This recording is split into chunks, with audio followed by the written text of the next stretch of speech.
Welcome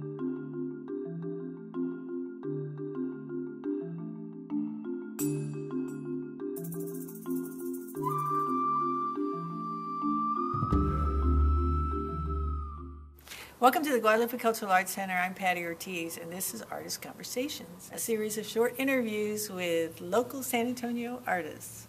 With me today is David Almaguer. Hello, David. Hello. And I picked you first, David, because you were one of the first artists I met in San Antonio, and I've always really loved your work. I think the premise behind it is really interesting. You always knew you wanted to be an artist, or is this the latest? No, I mean, it's something I always, remember thinking about when I was a kid. I didn't realize that you could actually make money. Yeah. I just knew I'd really like to draw and paint and everything like that.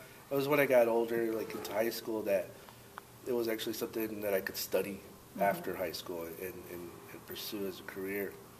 But So are you saying that you're in it for the money? No, I just never knew. I just always thought that these guys did it for fun. Yeah. But when I was a kid, most of the art that I was exposed to was comic books, Right. and things like that. And What was your favorite comic book? I'm really into Batman, and Spider-Man. So I used to draw those a lot when I was little. I still do. I still draw Batman all the time. You just draw it? Yeah, just doodle. It's one of those things like when you're on the phone, people are just doing like tic-tac-toe or whatever. I draw like little cartoons. So comic books were actually a huge influence on Yeah, your work. yeah. That's how I actually started drawing, was because I liked these characters, and it was like late '80s, early '90s, and the character design started getting really different from when I remember when I was a kid. So it's like there were just these outrageous poses and stuff like that, especially like with Spider-Man. And So you would make these outrageous poses? I would try to copy like what I was seeing and then go off from there. So that's kind of how I started doing drawing, and so I kind of taught myself how to do that just by just mimicking and everything what I was seeing in the comic books. But there was a kind of reinventing for you. Yeah, because then I would take an idea. I was like, all right, well, how about if I do it this way, or just redraw comic book characters. And so usually that was the big thing with me and my friends. Like, how can we make Spider-Man look even cooler? Like give him a new costume, or And this is all in high school? Yeah, this was more going up junior high into high school and stuff, and I was just doing that. Reading comics and buying comics every week. I didn't have a car, so I was like trying to get someone to drive me to the comic book store. It was either one of my aunts or my dad who would take me. Usually my aunt and my grandma, they would go, because my grandma just loved. So they loved knew to read. your So they were like, yeah, we'll go with you and just go buy my comics every week. So you do still have a great collection? I have a pretty good collection. It's kind of ragged because they were just all red. I tried, and that was the thing, it was the early '90s, and they were coming out with multiple issues of #1 comics and flooding the market, and everybody thought they were going to be millionaires, and of course I did too. Right. I was like, and they're worth pretty much what you bought them for. Yeah.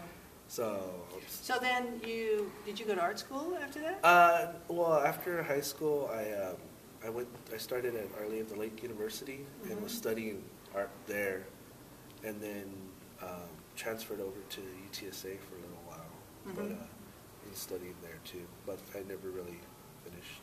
But you got enough. Yeah. Well, and by that time I was study already what my work was based was more on stencils. And how did you get there? Because now we're talking more like graffiti. Yeah, this is kind of what my work is now. When I started going to school, I really didn't know what I was doing, so I was doing a lot of drawing and painting and stuff like that, and still trying to find that vision, that style that I really wanted. And a friend of mine in school who did graffiti, he was like, yeah, I do graffiti. I was like, oh, that's cool, I always liked it and everything. And he was telling me, he's like, yeah, I do these stencils too. Sometimes he writes his name and it's real fast. And I was like, oh, that's cool. And he showed me a couple of stencils that he had done.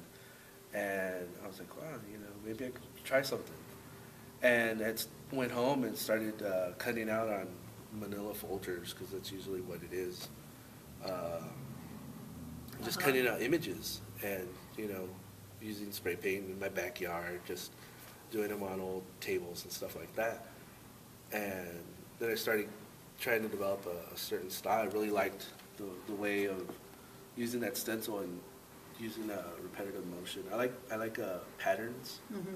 And So were you ever going out there doing stencils in the streets? Yeah, I was. Just a little bit. It is an art form. It is an art form. And you were conscientious. I was.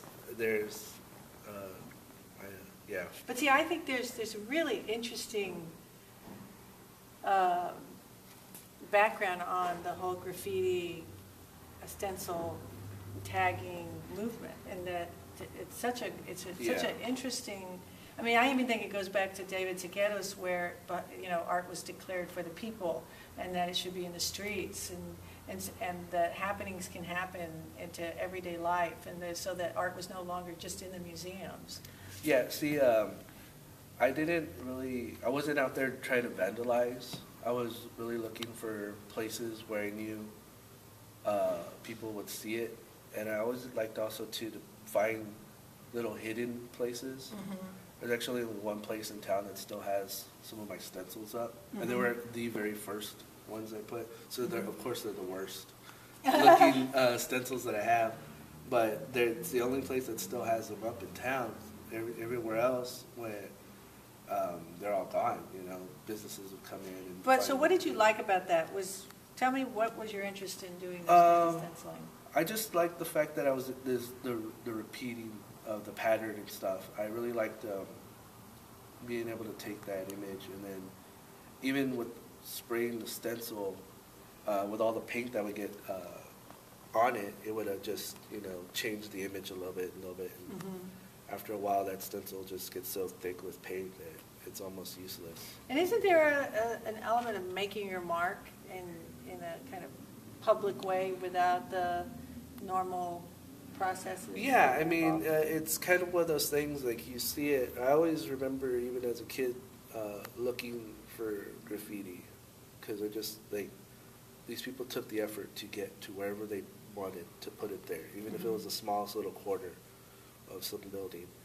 And I always liked that, just wondering, well, like, who is that person? Like, what do they do during mm-hmm. the day? Or, mm-hmm. What are their reasons for wanting to even do that? Is there a pretty good stencil community in San Antonio? Yeah, I mean, I have a few friends that are really good stencil artists. They're not really doing stuff illegally anymore. Mm-hmm. Just, we're all too old to be doing that. And the thing is, too, when I started doing stencils, I think I was about 25 or 26, so I was like already, 10 years older than some of the guys that were like they were already pros at it, mm-hmm. and stuff. So it's like a lot of these guys get in when they're kids.